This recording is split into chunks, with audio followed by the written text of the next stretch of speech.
মোটামুটি আমার জীবনে যে কয়টা মোবাইল সারিছি তার মধ্যে এইরকম কপাল পোড়া মানে মালিক, মোবাইলের মালিক আমি কমই দেখছি। তার কারণ ওনার মোবাইলটা হাত থেকে পড়িছে, মানে রাস্তা ওই যে নতুন বানাচ্ছে, কুয়া টুয়া আছে, জাস্ট পড়িছে আর এই ক্যামেরার গ্লাসটা ভেঙে গেছে, ঠিক আছে। এবং এমন সুন্দর করে ভাঙিছে, আশেপাশে কোনো কিছু কিচ্ছু হয়নি, ঠিক আছে। একদম মাঝখানে ইটির কুয়াটার যে মাথা, ওই মাথা লাগে ক্যামেরার গ্লাসটা চৌচির হয়ে গেছে, ঠিক আছে।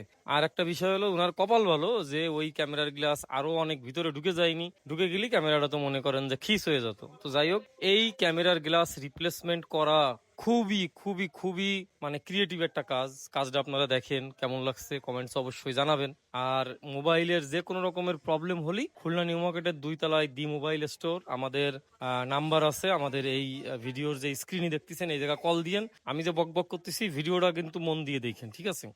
আপনার ক্যামেরার যে গ্লাস, এটা কখনো কখনো যদি এইরকম হয় অবশ্যই অভিজ্ঞ কোনো টেকনিশিয়ান দ্বারাই এই কাজটা আপনারা করাবেন। আর খুবই মানে সূক্ষ্মভাবে এই কাজটা করা লাগে। একটু উল্টো পাল্টা হলেই ক্যামেরার গ্লাসটা একদমই নষ্ট হয়ে যায়। আর না হলে আপনার ক্যামেরার যে বিষয়টা, মানে মোবাইলে সব থেকে সেন্সিটিভই ক্যামেরার লেন্স। আর ক্যামেরার লেন্স পরিষ্কার করার জন্যই একরকম গ্লু পাওয়া যায়। ক্যামেরার লেন্সের উপরে যত টেকনিশিয়ান আছেন কোনো রকম কোনো ক্লিনিং করার কোনো কিছু দিয়ে পরিষ্কার করবেন না। এবং আপনারা যারা এই ফোনগুলো ইউজ করেন তারাও কখনো কোনো টেকনিশিয়ানকে বলবেন না যে আমার ক্যামেরাটা ক্লিন করে দেন, তাহলে কিন্তু আপনার ক্যামেরা নষ্ট হয়ে যাবে। ক্যামেরা আসলে ক্লিন করা যায় না, এই ধরনের একটা গ্লু স্টিক দিয়ে আপনার ক্যামেরার উপরের ময়লাগুলো জাস্ট তোলা যায়, তাও খুবই রিস্ক, ঠিক আছে। ক্যামেরার উপর একটা কোটিং দেওয়া আছে, যে কোনোভাবে ওইটা দিয়ে তুলো, টিস্যু দিয়ে মুছা দেওয়ার সাথে সাথে নষ্ট হয়ে যাবে, ঠিক আছে।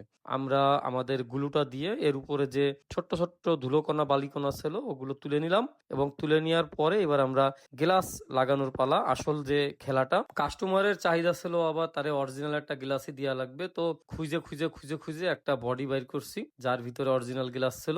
আর বিষয় হলো যে মার্কেটেও এই গ্লাস কিনতে পাওয়া যায়, কিন্তু সেই গ্লাস কখনো অরিজিনালের মতো হয় না, কারণ এই গ্লাসের উপরেও একটা কোটিং দেওয়া আছে। যে কোটিংটা হলো আমি আপনাদেরকে বলি, মনে করেন আপনি দিনের বেলায় ছবি তুলতেছেন, পিছনে সূর্যর যে রেটা আছে, ফ্লায়ার আছে, ওই রেটারে কন্ট্রোল করতে পারে এই অরিজিনাল গ্লাস। এর উপরে এক রকমের ফিল্টার দেওয়া আছে, হয়তো যারা ফটোগ্রাফি করেন কিংবা মোটামুটি যাদের আইডিয়া আছে তারা তো জানেন এনডি ফিল্টার। তারপরে আমিও নিজেও ফটোগ্রাফি করি। তো যাই হোক, এই আইফোনের যত গ্লাস আছে এবং ব্র্যান্ড এবং আপনার এই ধরনের ফোন, শুধুমাত্র আইফোন না, আইফোন সহ যত ব্র্যান্ড ফোন আছে ফ্ল্যাগশিপ লেভেলের, তার সব গ্লাসেই এক রকমের কোটিং দিয়ে আছে। কাজটা কমপ্লিট হয়ে গেছে, ভাইয়াটা অনেক খুশি। কাজটা কমপ্লিট করলাম, যে মালিক ফোনের সে অনেক খুশি, ফোনটা একদমই নতুন হয়ে গেছে, তার কারণ আমরা অরিজিনাল একটা গ্লাস তার রিপ্লেসমেন্ট করে দিছি, এবং এত সুন্দর করে করে দিছি কোনো স্পটও নাই। আর কাজটা আপনারা দেখছেন, কেমন লাগছে কমেন্টসে জানায়েন। আর যে কোনো ধরনের ক্রিয়েটিভ লেভেলের কাজ যদি হয় আপনাদের ফোনের, নিশ্চিন্তে আমার দোকানে চলে আইসেন। খুলনা নিউ মার্কেটের 2 তলায় দি মোবাইল স্টোর, গোপাল কর্মকার আমার নাম। আর স্ক্রিনে তো আমার ফোন নাম্বার দেওয়া আছে, তো চলে আইসেন। হোয়াটসঅ্যাপ এবং ফেসবুকে মেসেজ দিলে আমাদের রিপ্লাই দিতে একটু কম হয়। তো আপনি খুলনা শহরের আশেপাশে থাকলে সকাল 11টা থেকে রাত 9টা পর্যন্ত অ্যাভেলেবেল পাবেন আমাদের দোকানে।